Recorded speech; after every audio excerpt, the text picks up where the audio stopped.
Why does it seem, is it just me, does it seem that some people that represent the culture, who's black, who's African, who's ex-slaves, okay, here in the wilderness of North America, right? Why do we feel shame to accept and exalt our blackness in front of Europeans?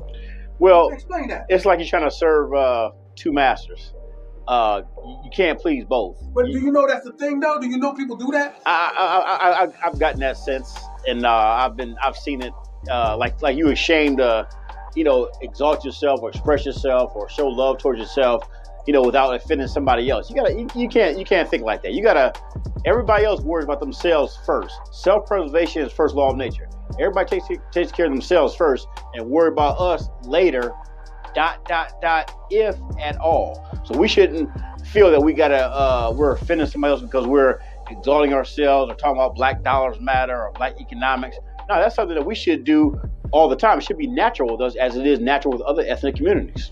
Is it a bad thing to think, wait a minute, my people went through slavery, is it a bad thing to feel that way around other people, or you should embrace that too? No, you should embrace that's part of your history.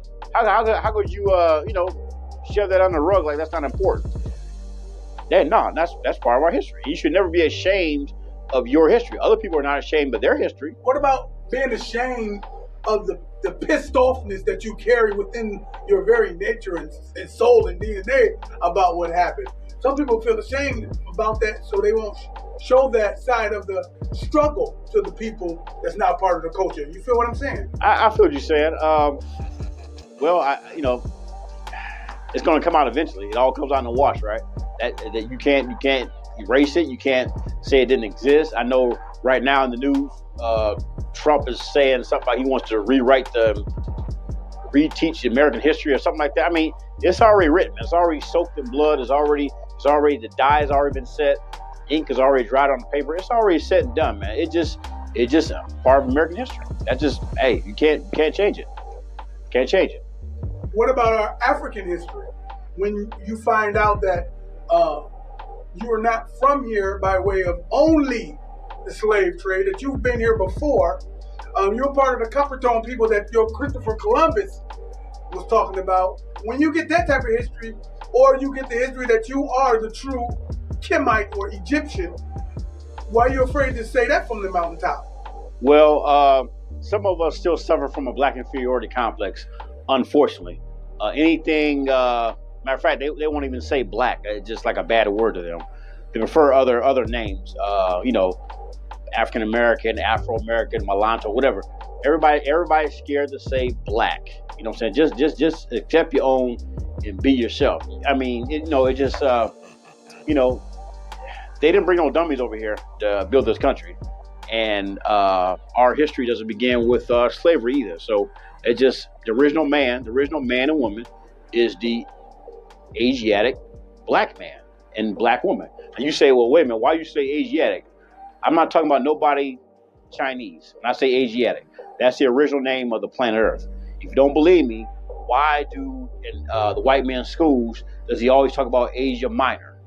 Okay, if he's talking about Asia Minor, there's an Asia Major somewhere. The fact that he has minor after the word Asia, let us know there's an Asia Major somewhere. What does Asia Minor mean? Well, he's talking about that land in where the Chinese and Mongolian people are. But the fact that he's calling it Asia Minor, we'll ask him where's Asia Major at. Like somebody came in here and they said, hey, my name is John Jr. The fact that that person is calling himself John Jr., that lets me know there's a John Sr. somewhere. If there's no John Sr., don't call yourself John Jr., just call yourself John. So you keep saying Asia Minor, where's Asia Major at? What's the larger landmass of Asia that you're talking about? Well, let me ask you this one more time. Let me get you straight up. I see you tap dancing just a little bit. Just a little bit. And you're not a tap dancer. If I say I was here before the slave trade, I am the original Coppertone people that they was talking about, Christopher Columbus was talking about. If I tell you Christopher Columbus. Right. If I tell you I am Ramesses II, okay, I am King Tut, I am Akhenaten, I am all these people before the 19th dynasty or whatever. Why am I afraid to say that? Well, not me.